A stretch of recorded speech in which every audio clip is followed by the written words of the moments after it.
Hello friends, alpana રસોડામાં તમારું સ્વાગત છે। આજે આપણે બનાવવાના છે સરગવાનું શાક। તે કોઈ પણ જાતના ગાંઠા નહીં પડે અને લોટ શેકવાની જરૂર નહીં પડે એવી સરસ રેસીપીથી આપણે સરળ રીતે આપણે સરગવાનું શાક બનાવવાના છીએ। તો ચાલો રેસીપી જોઈ લઈએ। તમે મારી ચેનલને સબસ્ક્રાઇબ કરજો, લાઈક કરજો અને શેર કરજો।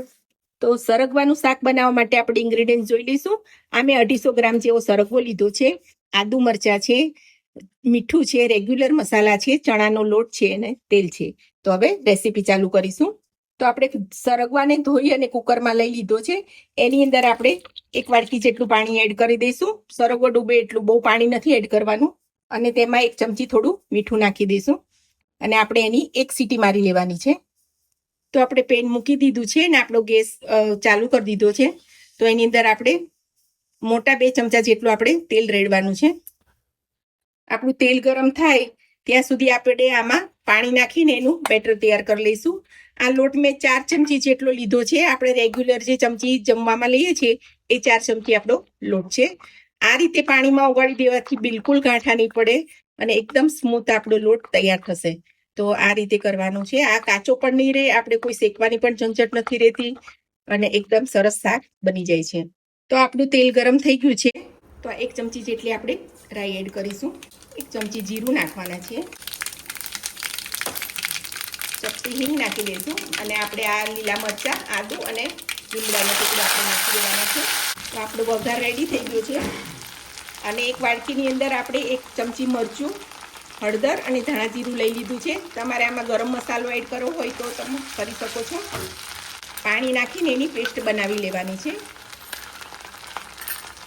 અને એને આપણે આમાં એડ કરી દઈશું। તો આપણો મસાલો સરસ સંતળાઈ ગયો છે। એની અંદર આપણે જે બાફ્યા હતા સરગવો એ એડ કરી દઈશું। પાણી સાથે જ નાખી દેવાનું છે અને આપણે થોડું સરગવામાં મીઠું નાખ્યું હતું એટલે આપણે સ્વાદ પ્રમાણે મીઠું એડ કરશું। ત્યારબાદ આપણે આ જે લોટ મિક્સ કરી અને એનું બેટર બનાવ્યું છે એની આવું પતલું બનાવવાનું છે, બહુ જાડું નહીં પણ આવી પેસ્ટ એની બનાવી લેવાની છે। તો તમારે શેકવાની પણ માથાકૂટ નથી રહેતી અને એકદમ સરસ શાક આપણું બને છે। તો હવે પાણી ઉકળવા માંડ્યું છે તો એની ઉપર આપણે આ રેડી દેશું અને હલાવવાનું નથી, એને ઢાંકીને 2 મિનિટ માટે રાખી દેવાનું છે। તો 2 મિનિટ થઈ ગઈ છે, આપણે શાક ચેક કરી લેશું।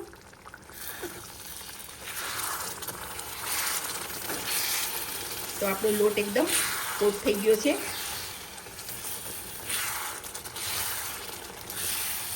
અને તેલ પણ છૂટું પડી ગયું છે। એની અંદર આપણે 1 ચમચી દહીં નાખી દેવાનું છે।